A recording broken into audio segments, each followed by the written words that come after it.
Mucho que contar y para ello sumamos a la investigadora María Fernanda Barreto. ¿Qué tal? ¿Cómo le va? Hola Giovanni, un gusto saludarte y como siempre estar aquí en las cámaras de Hispantv. Qué bueno que nos acompaña. Importante ver directamente las interrogantes.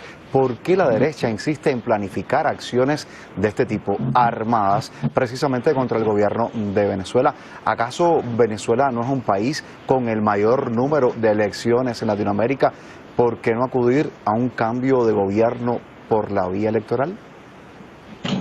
Bueno, comienzo por el final. No acuden por la vía electoral porque los números no les dan, no han constituido un liderazgo, no tienen propuesta y lo único que han demostrado en el ejercicio del poder que les ha concedido los Estados Unidos con este nombramiento de este gobierno ficticio, pues lo que han demostrado es que están prestos para robar y para dar continuidad a los mismos vicios que Venezuela vivió ya durante 40, 50 años anteriores a la Revolución Bolivariana.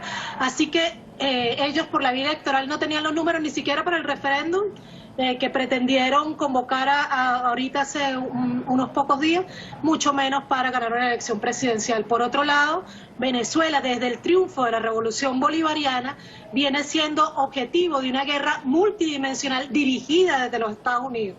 Por eso es que cuando el presidente de la Asamblea Nacional plantea que los grupos terroristas locales venezolanos están paramilitarizados, infiltrados, entrenados por los grupos paramilitares colombianos, tenemos que reconocer ahí una clara cadena de mando. Es decir, cuando hablamos del paramilitarismo colombiano que ha venido invadiendo Venezuela sistemáticamente, sobre todo desde el año 2002, cuando Uribe Vélez accede al poder, decimos que detrás de ellos están las fuerzas militares colombianas. Y cuando decimos las fuerzas militares colombianas, decimos las fuerzas militares de los Estados Unidos, porque las fuerzas militares de Colombia hace muchos años, hace más de un siglo, que están subordinadas a las fuerzas militares de los Estados Unidos y, por supuesto, allí entran en juego entonces también los proveedores de armas, como lo decía también Jorge Rodríguez, y ahí entran las contratistas militares privadas estadounidenses e israelíes jugando también un rol muy importante dentro de toda esta movida geopolítica que es el relanzamiento de la doctrina Monroe, para el cual Venezuela es una barricada muy importante, una revolución que no solamente tiene mucha riqueza, sino que además confronta el proyecto imperialista en la región. Así que queda poco tiempo, María Fernanda.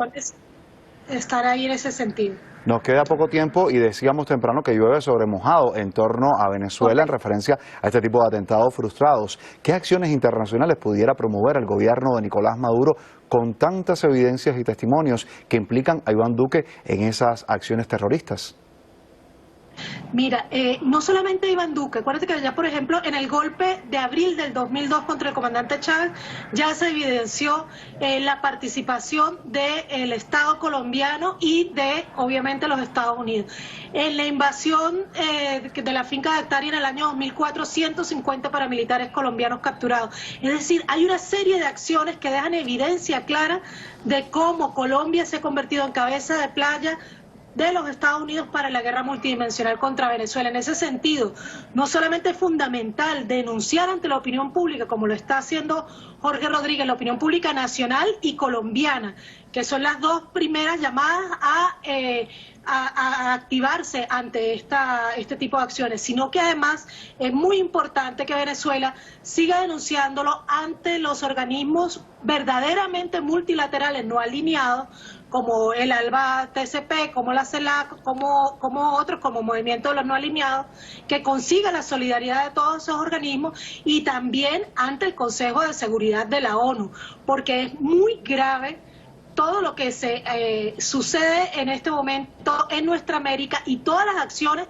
que se vienen ejecutando contra Venezuela, utilizando a Colombia como cabeza de playa, y es muy grave el papel que el gobierno uribista de Iván Duque ha asumido en los últimos años y sin duda no debe quedarse en la impunidad.